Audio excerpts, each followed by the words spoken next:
जब घड़ी का काटा करता है 4 बजे का इशारा तो खबरों से हाई हो जाता है पारा। क्यों? क्योंकि 4 बजे हम चक्रव्यूह के साथ आपके सामने पेश होते हैं। नमस्कार, कैपिटल टीवी उत्तर प्रदेश में आपका स्वागत है और मैं आपके साथ प्रिया बिस्ट।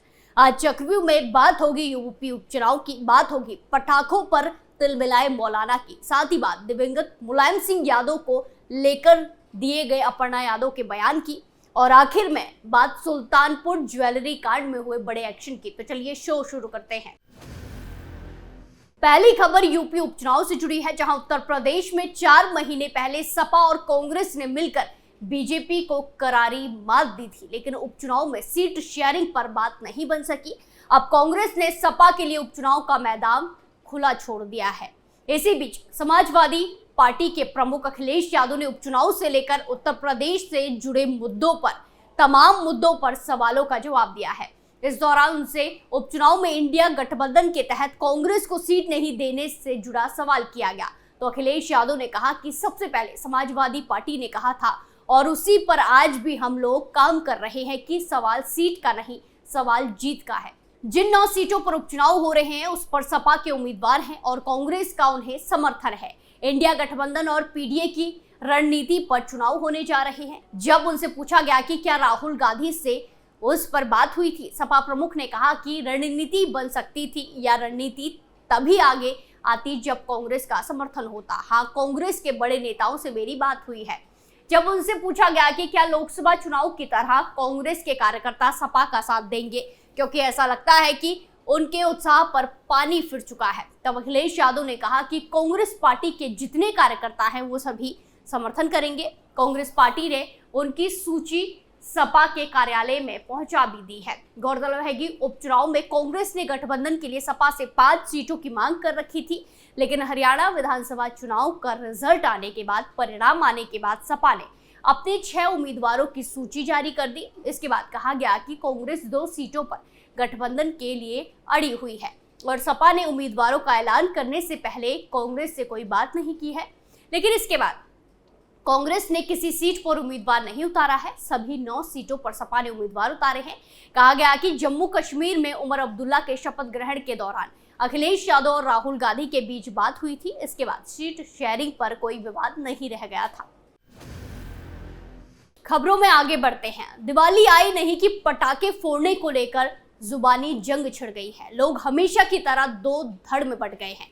कुछ लोग जमकर पटाखे फोड़ने के पक्ष में हैं, तो कुछ लोग इससे होने वाले प्रदूषण को रोकने के लिए इको दिवाली मनाने की अपील कर रहे हैं। जो लोग पटाखे से प्रदूषण होने का हवाला देकर सलाह दे रहे हैं, उनको लेकर बागेश्वर धाम के पीठाधीश्वर धीरेन्द्र कृष्ण शास्त्री ने बयान दिया है। उन्होंने कहा कि हम 2 पक्षी बात करने वालों पर ही सुतली बम रख देंगे। लोग जमकर दिवाली पर पटाखे फोड़े।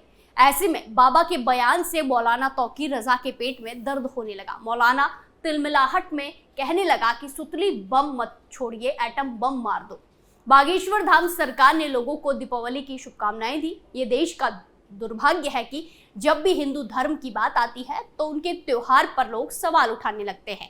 कभी कानून की बात करने लगते हैं तो कभी रोक लगाने की बात करते हैं। बागेश्वर बाबा कहते हैं कि हमने कल ही एक खबर देखी कि दिवाली पर दिए में इतना तेल और घी जलाया जाता है, इसे अगर गरीबों में बांट दे तो भला हो जाएगा।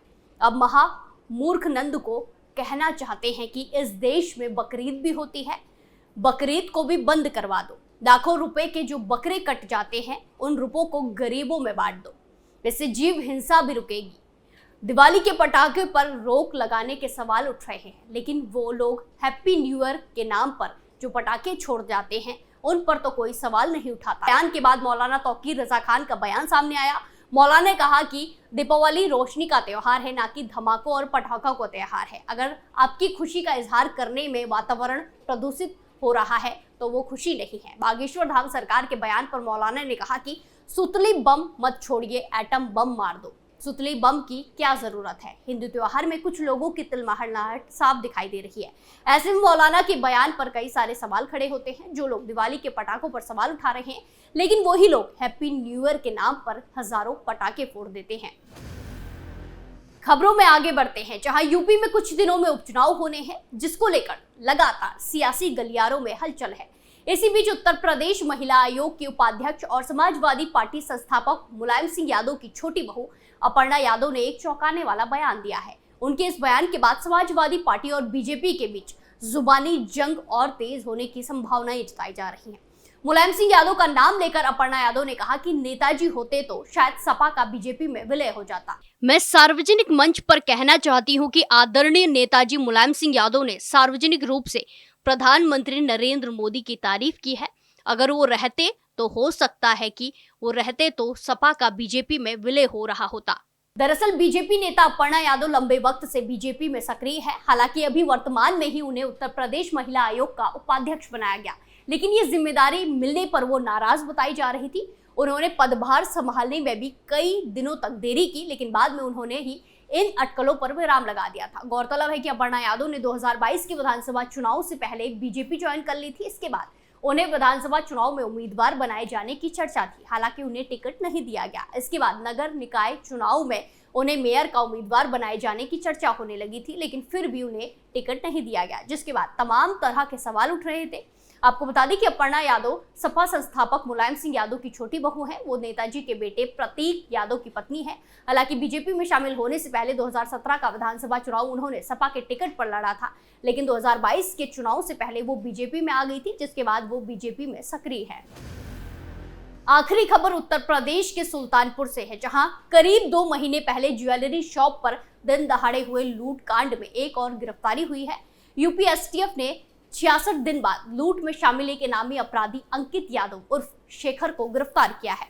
उस पर पुलिस ने 1 लाख रुपए का इनाम भी घोषित कर रखा था। इस मामले में पुलिस ने अब तक 12 लोगों को गिरफ्तार कर लिया है, जबकि 2 अपराधी मारे जा चुके हैं। पुलिस ने बीते मंगलवार को बताया कि यूपी एसटीएफ ने सुल्तानपुर में दिन दहाड़े हुई डकैती के सिलसिले में एक इनामी अपराधी को गिरफ्तार किया। उसकी पहचान अंकित उर्फ शेखर के रूप में हुई है। अंकित वही अपराधी है जो कि मंगेश यादव, अनुज सिंह और फुरकान के साथ दुकान में घुसा हुआ था। वो इससे पहले भी लूट की कई घटनाओं में शामिल रह चुका है। एसटीएफ ने सोमवार को उसे एक गुप्त सूचना के आधार पर प्रयागराज के चिवली रेलवे स्टेशन के बाहर से गिरफ्तार किया। डीएसपी धर्मेश कुमार शाही के नेतृत्व में चलाए गए अभियान में अंकित यादव के कब्जे से 755 ग्राम चांदी के आभूषण भी जब्त किए गए हैं। अपनी गिरफ्तारी के बाद अंकित यादव ने डकैती में अपनी संलिप्ति का खुलासा किया और अपने साथियों के रूप में अनुज प्रताप सिंह जो मर चुका है, फुरकान, अरबाज और मंगेश यादव जो एनकाउंटर में ढेर हो चुका है, उनके नाम लिए। एसटीएफ के बयान के अनुसार यादव ने जांचकर्ताओं को बताया कि डकैती की योजना सावधानी पूर्वक बनाई गई थी। दुकान की रेकी के बाद गैंग के सभी लोगों को अलग अलग काम सौंपा गया था। उसने पुलिस को बताया कि लूट का माल बांटने के बाद अंकित यादव गिरफ्तारी से बचने के लिए कई शहरों में घूमता रहा। अंकित यादव पर आपराधिक मामलों का इतिहास रहा है और उन पर कई जिलों में सशस्त्र अधिनियम सहित कई धाराओं में मामले भी दर्ज किए गए हैं। आपको बता दें कि सुल्तानपुर के ठठेरी बाजार में बीते 28 अगस्त को भारत ज्वेलर शॉप पर दिन दहाड़े डकैती डालकर करीब 2 करोड़ रुपए की ज्वेलरी के लूट की वारदात को अंजाम दिया गया था। जिस दुकान में लूट हुई थी वो पुलिस थाने के महज 500 मीटर की दूरी पर थी। इस वारदात को अंजाम देने के लिए नकाबपोश बदमाश हथियार लेकर दुकान में घुस गए थे और 10 से 15 मिनट में ही इतनी बड़ी लूट को अंजाम दिया। उसके बाद पिस्टल लहराते हुए बाइकों से भाग गए थे। चक्रव्यूह में फिलहाल के लिए इतना ही, फिर पेश होंगे सनसनीखेज खबरों के साथ। बाकी तमाम खबरों के लिए देखते रहिए कैपिटल टीवी उत्तर प्रदेश। नमस्कार।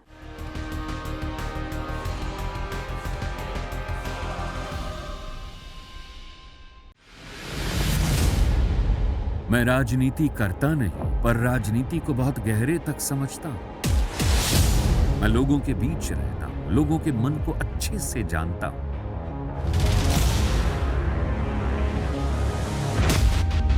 पब्लिक और पॉलिटिक्स की हर नब्ज को खूब पहचानता हूं। संघर्ष की सियासत से सत्ता के सिंहासन तक मैं हर खबर से खरा सच निकालता हूं। ना कोई दौड़, ना कोई race. Capital TV, Uttar Pradesh.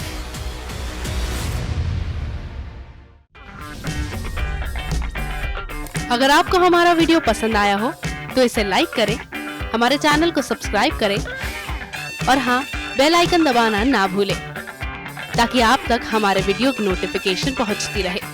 आप अपना सुझाव हमें कमेंट बॉक्स में दे सकते हैं। हमारे साथ जुड़ने के लिए शुक्रिया।